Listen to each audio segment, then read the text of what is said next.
मुझे एक चिंतामणि मिल गई है। चिंतामणि उसे कहते हैं जो आपके चिंतित पदार्थों को प्रदान करे। चिंतित, जो आप चिंतन कर रहे हो, जैसा चिंतन कर रहे हो वैसा ही आपको वस्तु पदार्थ व्यक्ति स्थान बल आदि प्राप्त हो, उसे कहते चिंतामणि। बड़ी सामर्थ्य इस चिंतामणि में। क्या? बोले नाम रूपी चिंतामणि मिल गई। जो चाहो प्राप्त कर सकते हो, प्रभु को अधीन कर सकते हो इस नाम से। सुमिर पवन सुत पावन नामू, अपने बस करी राखे रामू। आह, समझ में नहीं आ रहा, यही भगवान की प्रबल माया है।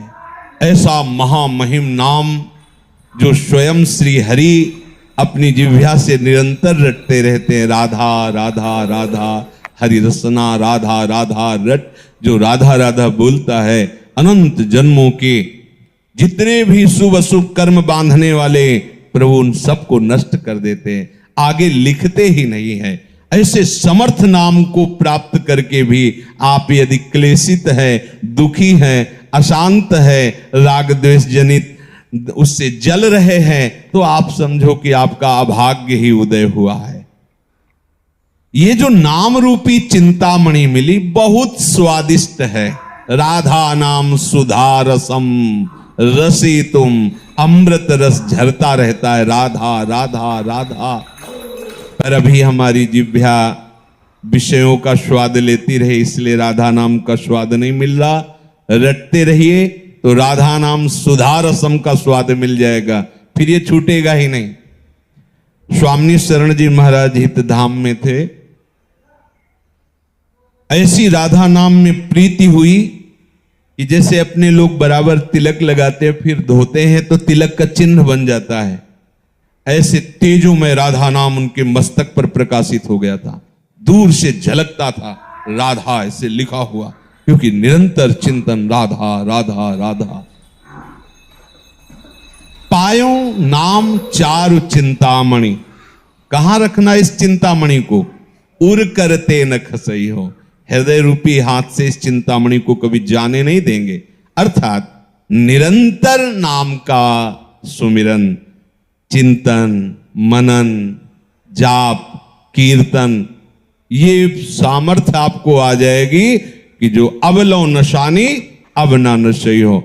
आज तक हमने किया जो भगवत व्यर्थत्व का हमारे हृदय में राज्य था, ये भोग लूं, ये देख लूं, ये सुन, अब नहीं, अब नहीं। जैसे श्री ध्रुवदास जी कह रहे हैं, ऐ मन, अब तक जो तूने कहा मैंने किया, अब तुझे वही करना होगा जो मैं कहूंगा। ये सामर्थ्य कहां से आई? नाम से आई। किसी ने एकांतिक में कहा कि मैंने शपथ ले लिया है कि इतने दिन अमुक विषय नहीं भोगूंगा। उनका गलत, क्योंकि ये शपथ टिकाऊ नहीं होगी। टिकाऊ शपथ उसी की होती जो शपथ लेता ही नहीं है। वो ये नियम लेता है कि अब प्रभु के चिंतन के सिवा, भजन के सिवा, लीला गुणगान के सिवा और कुछ स्वीकार नहीं करूंगा, तो आपके अंदर सब वो सद्गुण आ जाएंगे। अब आप रोज चिंतन उस विषय का कर रहे हैं कि इतने दिन मैं नहीं करूंगा, तो लाभ क्या मिल रहा है? चिंतन विषय का हो रहा, संयोग हो नहीं रहा, जल रहे हो, तो मन ग्रहण किए हुए इस विषय को है, तो आप जलना, जो आपके हृदय में क्रिया हो रही वो आपको और हृदय को गंदा कर देगी। तन छाड़े मन गही रहे, दोनों ही दुख होए। हमें करना क्या है? पायो नाम चारु चिंतामणि। राधा राधा राधा वल्लभ, राधा वल्लभ। ये विस्मरण ना हो, सब ठीक हो जाएगा, सब ठीक हो जाएगा। मान लीजिए आप, और आप सोचे कि मैं अपने संकल्प से रोक दूं, तो इतना बड़ा आप में अभी सामर्थ्य नहीं आई कि संकल्प से विषय आकर्षण को रोक दो। रसबल छूटे जो विषय, तब ही तो सुख होए। जब नाम रस आ जाएगा, राधा नाम सुधा रसम, ये सब आपको ऐसे बमनवत दिखाई देने लगेगा। राधा राधा, मन खुद घृणा कर लेगा विषयों से। पायो नाम चारु चिंतामणि, उर करते न खसई हो। इस पर ध्यान दीजिए। यदि नाम नहीं चल रहा है तो ये मन तुरंत ऐसे जाल रचेगा कि आपका पतन करवा देगा, पक्का। इसीलिए कहा हनुमंत विपत्ति प्रभु सोई, जब तो सुमिरन भजन न होई। जब सुमिरन भजन नहीं हो रहा तो विपत्ति है क्या, कि ये माया का कोई न कोई जाल हमको आकर्षित करके फंसा लेगा। हानि हरिवंश के नाम अंतर परे, लाभ हरिवंश उच्चरत बानी। जहां नाम बानी छूटा हानि ही हो गई। कोई न कोई वृत्ति हमारे अंदर जलन पैदा कर देगी, नया संस्कार भोगों का पैदा कर देगी। श्याम रूप सुचि रुचिर कसौटी, चित कंचन ही कसई हो, अब लो नशानी अब ना नशई हो। कह रहे हैं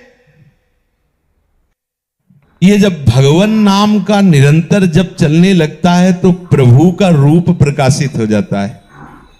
प्रभु का रूप कोई ध्यान कर सके ऐसी मन बुद्धि में सामर्थ्य नहीं है, पर जिस समय हमारे हृदय में नाम चलने लगता है, जैसे ये कहा जाए कि आप प्रियाजू के रूप का ध्यान कीजिए, तो रूप का ध्यान तब होना जब वो प्रकाशित हो।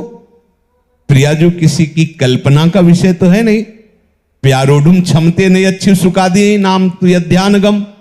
और प्रभु के लिए भी कहा गया है, श्याम सुंदर के लिए भी, यो ब्रह्म रुद्र शुक नारद भीष्म मुख्य रालक्षितो न सहसा पुरुषस्य तस्य। इन बड़े बड़े महापुरुषों के लिए कह दिया गया। मुनिमन ध्यान धरत नहीं पावत। बड़े बड़े मुनिजन प्रभु श्री हरि का ध्यान धरना चाहते, पर वो पूर्ण रूप से हृदय में उनका ध्यान नहीं लगा पाते। ये प्रभु के रूप का ध्यान कब होता है? बोले जब नाम को निरंतर हृदय में चलाया जाता है। हृदय की बात हो रही। जब नाम जिह्वा से चलता है तो कंठ में आता है, कंठ से हृदय में आता है। रोम रोम जब रग रग बोले तब कछ स्वाद नाम को पाए। हर नस नाड़ी में नाम विराजमान। अरे अद्भुत महिमा नाम की, अद्भुत महिमा। नाम जो रूप है सच्चिदानंद में, वो आपकी कल्पना नहीं है, वो साक्षात झलकने लगता है, ये केवल नाम की सामर्थ्य से। इसलिए बड़े बड़े महापुरुषों को देखा है, पहले नाम, नाम के बाद रूप, नाम के बाद रूप का प्रकाश होता है। रूपाशक्ति ही लीला में प्रवेश करती है। जब रूपाशक्ति बढ़ जाती है तो छिन छिन बिहरत संग, छिन छिन निरखत प्रेम भरी, छिन जस कहत अभंग। यह जो कृपा हरिवंश की, वो प्रतिपल उसी रूप के सानिध्य की लालसा से युक्त होकर निरंतर उन्हीं के समीप रहने लगता है। और ये रूप ऐसा है, ये कौन बात जो अबही और है, ये प्रतिपल वर्धमान रूप है। इसीलिए कभी भी रूप का पान करते हुए तृप्ति ही नहीं होती, क्योंकि प्रतिपल वो नया नया रूप प्रकाशित होता रहता है। तो प्रभु के श्याम सुंदर रूप की कसौटी बनाकर चित्त रूपी सोने को कसूंगा, अर्थात हमारे चित्त में सदैव वो रूप समा जाए। देखो, सारी साधना का उद्देश्य एक ही है,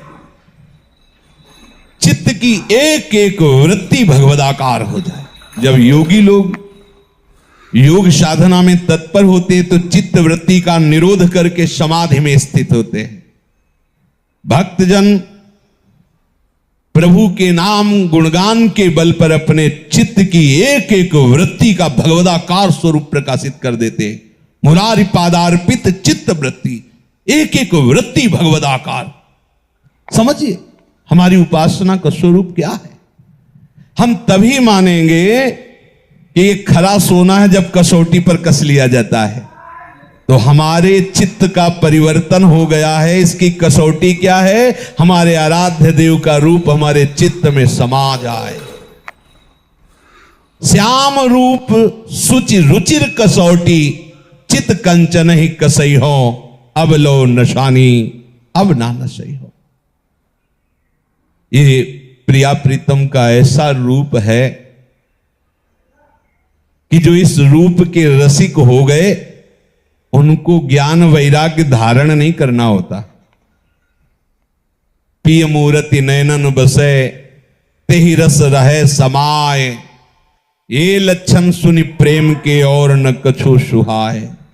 और न कछु सुहाय, फिरे अपने मदमातो, कुटुंब देह ते जाए, छूट सब ही विधि नातो। ऐसा बावरापन चढ़ता है। उस बावरेपन का जो वैराग्य होता है वही प्रशंसनीय होता है। जैसे हम कोई वस्तु का त्याग करते हैं तो त्याग का राग रहता है अंदर, तो अहम रहता है। तुम क्या समझते हो, मैं आज एक एक रोटी मांग कर उधर पोषण करता हूं, पर कल जमींदार था। त्याग का राग अंदर बैठा हुआ है। ये सुना है हमने। पास में एक संत रहते थे, वो धनी घर से थे, तो किसी संत से उनका कुछ ऐसा मनमुटाव हो गया, तो कहा तू क्या समझता है, तेरे जैसे नौकर थे मेरे घर में, तेरे जैसे नौकर थे मेरे घर में, ये तो भगवत प्राप्ति के लिए बाबा जी होना, तुम ऐसा वैसा समझते हो। क्या हो गया, बाहरी विषयों का त्याग होने पर भी अंतर में जो विषय का त्याग का राग है, अहम है, वो भगवत प्रेम नहीं होने देगा। खास बात है अंतर से विषय राग का त्याग, चाहे वो ज्ञान मार्ग हो चाहे वो प्रेम मार्ग हो। अगर हमारा किसी भी वस्तु व्यक्ति स्थान का राग अंदर है तो आप ना ज्ञानी हैं, ना आप वैरागी हैं, ना आप प्रेमी हैं। जब विवेक जागृत हो गया तो वो राग का नाश करता है ज्ञान मार्ग में। और भक्ति मार्ग में जब रूपाशक्ति हो गई तो बावरापन आ गया, तो अपने आप सब छूट जाता है। और ये छूटना ऐसा प्रशंसनीय छूटना होता है कि पूछो मत। इसमें वस्तु का स्वरूप से भी त्याग, उसके राग का त्याग, उसकी स्मृति का त्याग। आई ब्रजनारी सुनत बंसीरो, गृह पति बंधु विसारे, त्यागे नहीं, विसारे, विस्मरण है। कुटुंब देह ते जाए, छूट सब ही विधि नातो। अगर ये बातें आपके हृदय में नहीं है तो धीरे धीरे भक्ति का पाखंड रूप हो जाता है, भक्ति रोग ग्रसित हो जाती है, पाखंड होने लगता है, अपने मान सम्मान की रक्षा के लिए नाटक होने लगता है। शुद्ध भक्ति से हम रहित हो जाते हैं। अपने प्यारे के रूप रस का पान करने की जिसके हृदय में व्याकुलता पैदा हुई है, वो सावधान हो जाए, नाम न छूटने पावे। नहीं, रूप आप संभाल नहीं पाओगे।